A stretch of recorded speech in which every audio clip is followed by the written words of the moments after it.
And there are other works that have been done recently that work on planetary boundaries. What are the limits of the planet that we have to stay within? And this is a widely accepted study that's been looked at all over the world. We've already overshot the planet in terms of climate change. And recently, one of the scientists following the ice out most closely said that he now expects to see an ice-free Arctic December by 2016.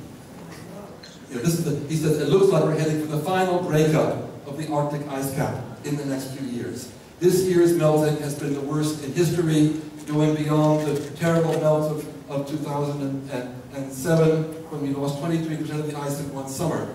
So, this world, the planet is telling us something. It's ringing some alarm bells out there. Things are changing. We're also doing very badly on biodiversity loss and the nitrogen cycle, where we fix more nitrogen on the whole planet, for fertilizer and things like that, than all natural systems put together. The human impact has doubled what nature used to do. So we're living, and most people say, this is a decade when we have to change. We can't wait any longer. The politicians say, oh, maybe by 2020 we'll think of doing something about climate change after they're all no longer in office. Just doesn't fit with the scientific reality.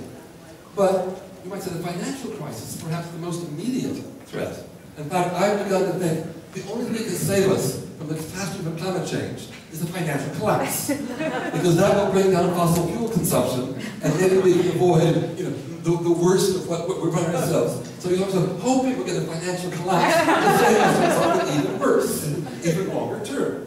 This is the kind of thinking that people following this are being pushed into today. And as I mentioned, climate change is much worse than anybody's predicted. All the scientists have been surprised. As the chief UK chief scientist put it in 2009, we're facing a perfect storm of problems by 2030 as food, energy, water shortages interact with climate change through public unrest, cross-border conflicts, and mass migrations. So this is the official scientific view of the top people working for governments in the field who see what's happening to the planet. There was also a recent study just published by a mathematical ecologist who's well known in his field, who got bored with doing biological populations and said, what about the human system? And nobody had modeled history. So we said, I'll look at the Roman Empire, I'll look at the Middle Ages, I'll look at, Tsarist Russia, wherever they've got moment of time series, to say, how does humanity behave? He started saying that any civilization ever depends on social cohesion. People actually working together to build a civilization, build an empire.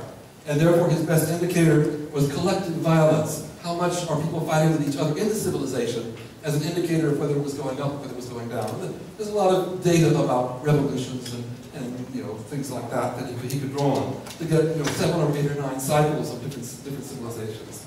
And he realized that you get a sort of a growth in population and the growth in technology, which means there are more resources, the civilization grows, and as it grows, you get an oversupply of labor, which is then exploited by the wealthy classes to get more money out of this system and get richer and richer and richer in a concentration of wealth. But then you begin to get fascism fighting, you get the old people holding on to their money, the young people can't get jobs, and so you get a time lag from the bottom of the suffering workers and the young revolutionaries, intellectuals, well-trained, who finally overthrow the wealthy and to destroy the civilization. You get a collapse, and then you restart in about a 200-year cycle. And he said, what does this historical modeling say about our present society? So he came on record, recently, he put a line saying, I'm expecting to see political stability and a crisis in the United States and Western Europe by 2020. That's his, So here the scientists saying, we've got to change by 2020. And here we're saying, where civilization goes, we're heading for some crisis by 2020. And he said the only way that you can avoid that is to reduce social inequality. Reduce the extremes of wealth and poverty. Address this fundamental gap between the rich and the poor in the world. It's the only way you can avoid what seems to be, at least from his models, is the way in which civilizations go up and down.